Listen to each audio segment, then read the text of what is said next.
Dans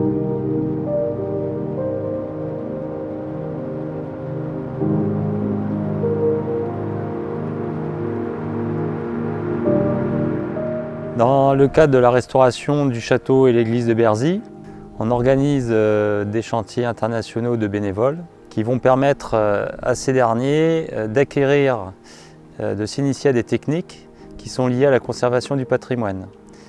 Pour ce faire, on recrute des artisans qui vont à la fois détenir ce savoir-faire lié justement à la restauration du patrimoine historique, mais en même temps cette capacité à transmettre leurs connaissances à des personnes qui ne sont pas du métier. Les bénévoles, ils viennent là non seulement pour participer à la reconstruction du château, mais aussi pour apprendre des savoirs. Ce qui me plaît dans la transmission du savoir-faire, quand on a un métier qui nous passionne, un matériau qui nous passionne, on y prend nous personnellement un certain plaisir.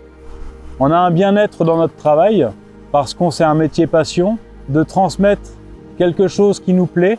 Je crois que c'est ça qui me plaît vraiment de pouvoir partager ça avec les bénévoles. Les bénévoles qui viennent sont vraiment particulièrement motivés, notamment sur la sculpture sur bois. C'est quand même un métier qui demande de la patience, de la dextérité. La transmission du savoir-faire fait vraiment partie intégrante de mon métier. Et je suis vraiment heureux de pouvoir le faire ici, avec les stagiaires, puisque c'est un savoir qui est à la base, au Moyen-Âge, est une tradition orale. Donc on peut aussi redécouvrir des techniques. Et ces techniques, c'est vrai qu'on n'est pas avare et qu'on essaye de les transmettre au mieux possible. On utilise des techniques qui étaient employées au Moyen-Âge. Moi, le céramisme les a apprises et donc je les transmets aux bénévoles, ce qui permet qu'il y ait d'autres personnes qui puissent reprendre ou se former ou reprendre ensuite le savoir-faire. C'est pas forcément apprendre à des gens, c'est se dire que finalement ce qu'on sait aujourd'hui, ça va perdurer quoi qu'il arrive, même s'il n'y a rien qui est écrit quelque part.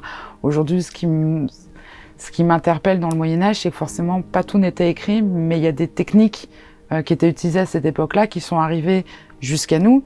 Et nous, en organisant ce genre de chantier, on transmet, mais dans l'espoir que ce soit encore de la transmission qui passe à travers le temps et que ces savoirs finalement ne meurent jamais. On découvre un peu tous les outils.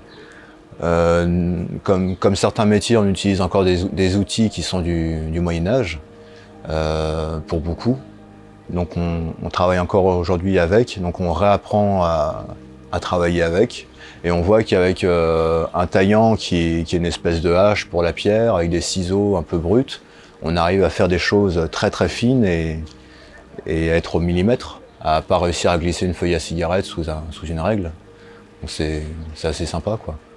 C'est un héritage. Moi, j'estime qu'il y a des personnes qui ont donné du temps de leur personne, de eux-mêmes, à me transmettre leur savoir. Donc ça serait vraiment égoïste de ma part de le garder que pour moi. C'est une mission qu'on doit se donner, c'est de transmettre, continuer à transmettre notre savoir-faire. On apprend toujours, quelque part, et puis pour transmettre ce que j'ai appris. Ouais. On m'a donné, donc j'essaie de rendre. C'est important, parce qu'il y a du savoir-faire qui tend à disparaître. C'est très important d'essayer de ne pas perdre ça. C'est l'état d'esprit du chantier, en tout cas. Dans ces stages, c'est très important de transmettre ce qu'on sait.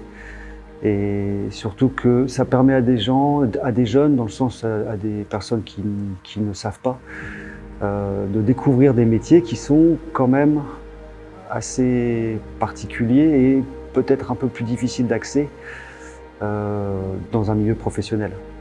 Je viens depuis 7 ans. Ce qui me plaît particulièrement, c'est le fait de mener un projet avec des jeunes, enfin jeunes et moins jeunes, avec des bénévoles qui ont envie d'apprendre. Ce que j'apprécie beaucoup ici, c'est surtout le rapport humain qu'on peut avoir et l'état d'esprit qui est très volontaire, que ce soit de la part des encadrants ou des bénévoles. Il y a une bonne énergie, quoi. Une bonne énergie, puis on a des beaux moyens au niveau de la sauce aussi, avec des projets qui sont concrets. J'ai une une formidable organisation de rencontres, de travail en commun, de faire découvrir nos métiers à des volontaires, à des jeunes, des moins jeunes qui viennent ici pour la restauration du château. On fait partager notre savoir-faire qui on peut qualifier comme étant un savoir-faire ancestral. La technique du vitrail est apparue à peu près au IXe siècle et actuellement on travaille toujours de la même manière. Il y a eu quelques petits changements. Par exemple, on a de l'outillage qui s'est électrifié. On a aussi un peu de plastique sur certains outils. Mais en soi, les gestes sont toujours les mêmes depuis le IXe siècle. Donc voilà, on raconte l'histoire à travers nos gestes. Il faut réussir à trouver les mots. Déjà, adapter le vocabulaire technique. Toujours trouver des exemples. C'est instructif à la fois pour les bénévoles, mais aussi pour moi, en tout cas en tant qu'encadrante, parce que ça me fait toujours réfléchir sur ce que je dois leur transmettre, les bons mots, les bons gestes. C'est vraiment un échange, parce qu'autant nous, on peut leur apporter de la rigueur, un savoir-faire. Nous, ça nous permet aussi de bosser sur nous, au niveau sur la patience, sur la volonté de transmission. Aujourd'hui, le savoir-faire traditionnel, c'est important de les transmettre parce qu'il ne faudrait pas que ça se perde à travers les générations, quoi. L'apprentissage avec les bénévoles, la découverte un petit peu avec les gens, c'est une manière de réapprendre déjà mon métier à chaque fois parce que je suis obligé de le réexpliquer. Quand on a des personnes qui viennent pour la première fois et qui ne sont pas du tout le métier manuel ou autre, du coup c'est vraiment des découvertes pour eux, mais souvent ils se découvrent justement des talents. Et c'est super enrichissant parce qu'il y en a qui avancent plus vite que moi j'ai pu apprendre à l'époque quand j'ai fait mon apprentissage, donc c'est très, très concluant. Et puis des gens qui reviennent ou des gens qui ont déjà des bases, des connaissances. Donc ça permet de pouvoir approfondir des choses parce que c'est un métier comme beaucoup d'autres où on passe sa vie à apprendre des choses et on n'a jamais vraiment fini. Il faut 10 ans comme dans beaucoup de métiers pour avoir un certain savoir-faire. On est quand même sur des conditions de travail, quoi, et de chantier. Du coup, ça peut être. Enfin, il y a aussi de la fatigue qui se développe au cours de la semaine, parce que c'est un rythme qu'il faut réussir à prendre. C'est des travaux physiques en extérieur, au vent si ça vente, au soleil si ça castagne, à la pluie. Voilà, on essaye, et on a ce qu'il faut pour ajouter du confort, mais ça joue aussi sur la fatigue et donc sur les relations parfois. Après, on essaye de veiller à aider la chimie de groupe à prendre et à prêter attention à chaque bénévole. Au final, on intervient en tant qu'encadrant plus qu'en tant qu'artisan ici. La relation avec les bénévoles, c'est assez chouette parce qu'ils s'intéressent vraiment à un métier qu'ils découvrent ou qu'ils ont toujours vu de loin dans les cathédrales, les édifices, églises. Le fait aussi de rencontrer beaucoup de monde différent. Voilà, toute classe sociale confondue, tout âge confondu. Donc ça, c'est vraiment un plus pour nous, les encadrants. C'est vraiment ce partage humain qu'on peut côtoyer à longueur de journée. Chaque personne que vous croisez, que ce soit un encadrant ou un bénévole, on en apprend tous les jours. Il y a toujours quelque chose qui est transmis. Donc c'est ça qui me plaît au sein de l'association et surtout dans la sauvegarde du patrimoine, c'est qu'il y a une multitude de métiers. Ça réveille des passions chez certaines personnes. Donc on a des gens d'un coup qui se lancent vraiment dans le métier grâce à ça. Là, c'est formidable parce qu'on rencontre énormément de gens intéressés, passionnés, et donc il y a des formidables échanges. C'est vraiment cool de revoir les bénévoles revenir, quoi. Parce qu'on crée des affinités aussi avec le temps, et puis on prend plaisir à bosser ensemble de plus en plus. Ça, c'est chouette.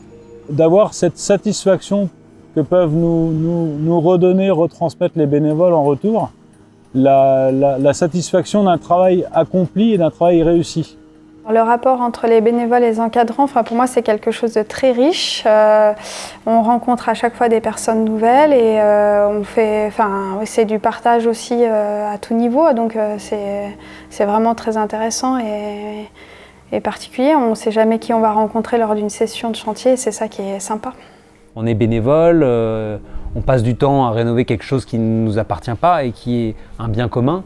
Et ça crée un rapport au travail différent et ça crée aussi un rapport aux autres différent parce que l'intérêt personnel passe un petit peu après.